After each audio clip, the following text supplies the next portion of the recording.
Shalom, selamat pagi Bapak, Ibu, dan Saudara sekalian. Kita bersyukur kepada Tuhan, kita masih bisa bertemu di dalam renungan pagi hari ini. Masih diberi kesempatan untuk menikmati hidup kita pagi hari ini. Kita menyadari kita butuh penyertaan Tuhan, kita butuh mendengar firman Tuhan. Sebelum kita mendengar firman Tuhan pagi hari ini, marilah kita siapkan hati kita di dalam doa. Selamat pagi Bapa di surga, kami bersyukur buat hari yang baru yang Tuhan beri, buat berkat-berkat yang Kau siapkan untuk setiap kami pagi hari ini. Tuhan, kami mau mendengar suara-Mu, berikan kami telinga dan hati seorang murid untuk bisa merenungkan setiap kebenaran-Mu yang Kau berikan pada pagi hari ini. Kami siapkan hati pikiran kami sepenuhnya hanya di dalam nama Yesus. Haleluya, amin. Tema renungan kita pagi hari ini adalah gandum dan lalang. Diambil dari Matius 13 ayat 24-30. Beginilah firman Tuhan. Yesus membentangkan suatu perumpamaan lain lagi kepada mereka. Katanya, hal kerajaan surga itu seumpama orang yang menaburkan benih yang baik di ladangnya. Tetapi pada waktu semua orang tidur, datanglah musuhnya menaburkan benih lalang di antara gandum itu lalu pergi. Ketika gandum itu tumbuh dan mulai berbulir, nampak jugalah lalang itu. Maka datanglah hamba-hamba tuan ladang itu kepadanya dan berkata, "Tuan, bukankah benih baik yang Tuan taburkan di ladang Tuan? Dari manakah lalang itu?" Jawab tuan itu, "Seorang musuh yang melakukannya." Lalu berkatalah hamba-hamba itu kepadanya, "Jadi, maukah Tuan supaya kami pergi mencabut lalang itu?" Tetapi ia berkata, "Jangan, sebab mungkin gandum itu ikut tercabut pada waktu kamu mencabut lalang itu.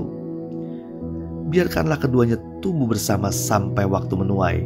Pada waktu itu aku akan berkata kepada para penuai, kumpulkanlah dahulu lalang itu dan ikatlah berkas-berkas untuk dibakar.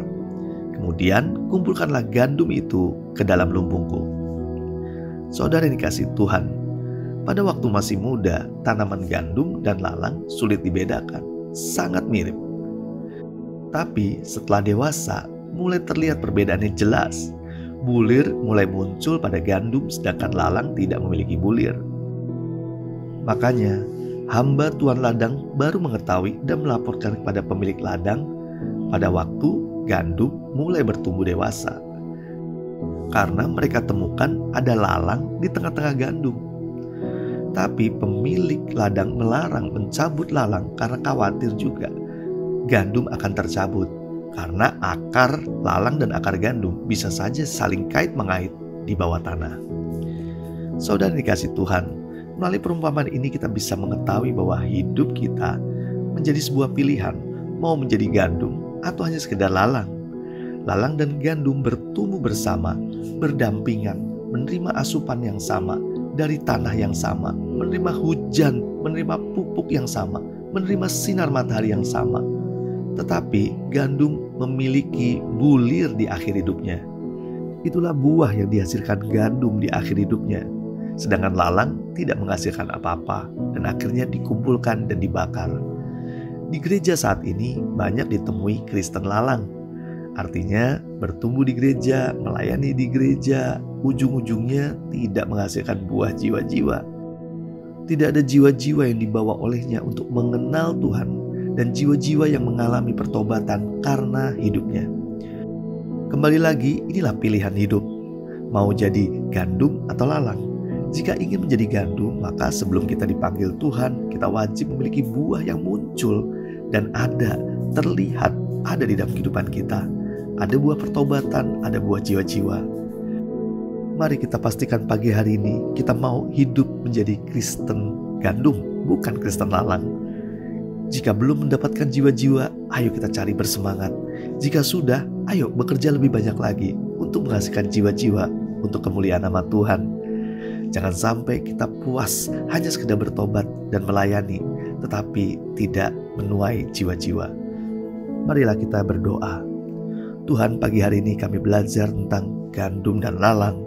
Kami tahu bahwa ada perbedaan yang jelas di akhir hidup dari si gandum, memiliki bulir-bulir dan atau buah-buah dalam kehidupannya. Kami mau menjadi orang-orang Kristen yang punya buah di akhir hidup kami, yang akan membawa kemuliaan bagi nama Tuhan. Terus pimpin kami Tuhan, agar di akhir hidup kami punya buah pertobatan dan buah jiwa-jiwa untuk kami persembahkan kepadamu. Terima kasih untuk pagi hari ini. Untuk kebenaran-Mu, kami juga mau menerima berkat-berkat Tuhan. Berkat-berkat jasmani, berkat-berkat rohani yang akan menyertai kami dari pagi hingga malam nanti. Segala berkat-berkat Tuhan itu kami terima sepenuhnya hanya di dalam nama Yesus. Haleluya. Amin. Selamat beraktivitas. Tuhan Yesus memberkati.